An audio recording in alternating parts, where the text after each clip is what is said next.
নমস্কার বন্ধুরা, আমি মৌলিনা। ইটস মৌলিনা অ্যান্ড প্রীতম চ্যানেলে তোমাদের সকলকে স্বাগত। আজ আমি বানাবো এগলেস চকলেট কেক। তো ডিম ছাড়া এই চকলেট কেক বানানোর জন্য প্রথমে আমি নিয়ে নিয়েছি 4টে অরিও বিস্কুটের প্যাকেট। এবার অরিও বিস্কুটগুলো আপনারা চাইলে বড় প্যাকেটও নিতে পারেন। আমি এখানে ছোট ছোট 4টে নিয়েছি। তো এগুলোকে আমি ছোট ছোট টুকরো করে আমি একটা মিক্সার গ্রাইন্ডার জারে এগুলো আমি ভেঙে নিচ্ছি। সব কটা বিস্কুটই এভাবে ছোটো ছোটো টুকরো করে নিতে হবে। এবার টুকরো করে নেওয়ার পর আমি এগুলোকে এবার ভালোভাবে গুঁড়িয়ে নেব।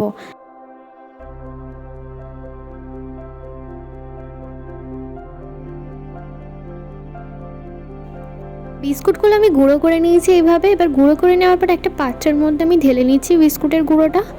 এই যে বেশি দানা দানা না থাকে, যেন পুরোপুরি একদম গ্রেট হয়ে যায়, যেন সেরকমভাবে বিস্কুটটা গুঁড়ো করতে হবে। তো সব বিস্কুটটা আমি এইভাবে গুঁড়ো করে নিয়েছি। এবার এর মধ্যে আমি আগে থেকেই জাল দিয়ে রাখা মিডিয়াম গরম দুধটা অল্প অল্প করে দিয়ে দিচ্ছি, যাতে ব্যাটারটা বেশি পাতলা না হয়ে যায়।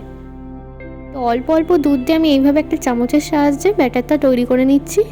প্রথমে আমি এর মধ্যে কিছু দেবো না, শুধুই ব্যাটারটা তৈরি করব। তারপর আমি এর মধ্যে কী অ্যাড করবো সেটা আপনাদের দেখাবো।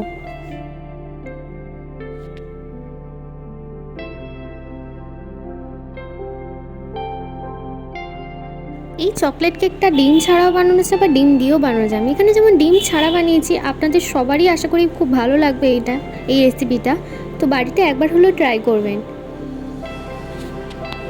তো আমি এখানে ব্যাটারটা আস্তে আস্তে তৈরি করে নিচ্ছি।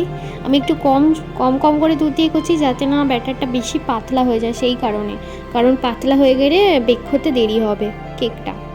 কারণ আমার তো আর বেকিং পদ্ধতি যে মাইক্রো ওভেন হয় সেটা ইউজ করবো না। আমি এখানে কিভাবে বেকিং করবো সেটাও আপনাদের দেখাবো। তো এই যে ব্যাটারটা আমি তৈরি হয়ে গেল প্রায় পুরোপুরি। এর মধ্যে দিয়ে দিচ্ছি আমি খাবার সোডা। আপনারা চাইলে ইনো ব্যবহার করতে পারেন, ছোটো প্যাকেটের 1 প্যাকেট ইনো এর মধ্যে ব্যবহার করতে পারেন। আর আমি এখানে অল্প একটু পরিমাণ বেকিং সোডা দিয়ে দিয়েছি, যাতে একটু স্পঞ্জি টাইপসের হয়, যাতে বেক হতে ভালো লাগে কেকটা। তো আবারও আমি এটাকে পুরোপুরি মিশিয়ে নিলাম ব্যাটারটার মধ্যে। মিশিয়ে নেওয়ার পর আমি এরম সাইজের একটা বাটি নিয়েছি, যাতে আমি তারা বেক করতে সুবিধা হয়। এই বাটিটার মধ্যে আমি অল্প একটু সাদা তেল দিয়ে বাটিটার চারপাশে মাখিয়ে নিলাম, যাতে কেকটা এর মধ্যে আটকে না যায় তার জন্য। এরপরে আমি এর মধ্যে অল্প একটু পরিমাণ ময়দার গুঁড়ো দিয়ে দিয়েছি, যাতে কেকটা বাইরে থেকেও তুলতে সুবিধা হয়। তো এবার আমি এর মধ্যে কেকটা পুরোপুরি দিয়ে দিচ্ছি। একটা খেয়াল রাখবেন সব সময়, যেন ময়দাটা পুরো চারপাশটার বাটির লেগে থাকে। এবার আমি সব কেকের যে ব্যাটারটা তৈরি করেছি সেটা এর মধ্যে দিয়ে দিচ্ছি ভালোভাবে।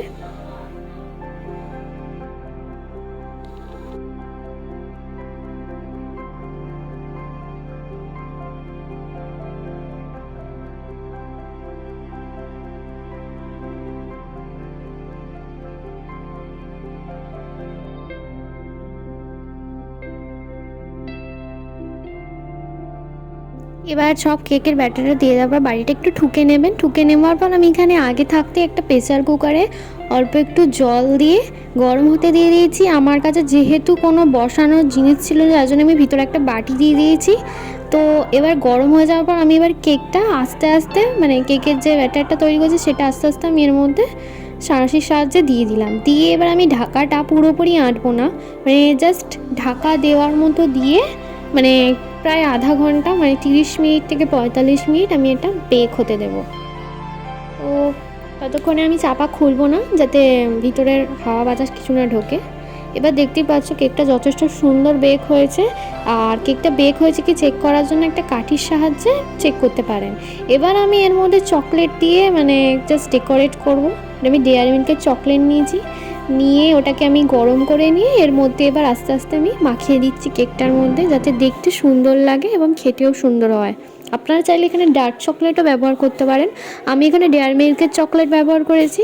আমি এখানে 4টের মতো ডেয়ারি মিল্কের 20 টাকার সাইজের চকলেট ব্যবহার করেছি। তো এই যে দেখতে পাচ্ছ চকলেটটা আস্তে আস্তে আমি ওর মধ্যে ঢেলে মাখিয়ে দিলাম। এবার ওপরেও আমি একটু গ্রেট করে চকলেটটা দিয়ে দিয়েছি, যাতে আরও দেখতে সুন্দর লাগে আর খেতেও ভালো লাগে। তো দেখো কেমন লাগছে কেকটা। তো ভিডিওটা ভালো লাগলে অবশ্যই লাইক করে দেবে, চ্যানেলটাকে সাবস্ক্রাইব করতে ভুলবে না। এবং দেখা হচ্ছে পরবর্তী অন্য কোনো ভিডিও। ততক্ষণ tata, bye bye, take care.